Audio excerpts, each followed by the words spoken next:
ClickSmart Plus. How to pair 1 and 2 gang smart sockets. Open up the ClickSmart Plus app. Before pairing the smart sockets, make sure you have the ClickSmart Plus hub set up and paired to the app. On the home screen, tap the plus button in the top right hand corner. Next, tap either double or single socket. Select your paired gateway hub.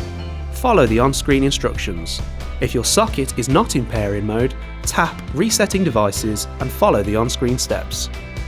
Then press Continue. Once the orange indicators are blinking, tap to confirm and then press Next. The app will now add the smart socket to your account. This may take a few minutes. The socket has been successfully added. Tap Done.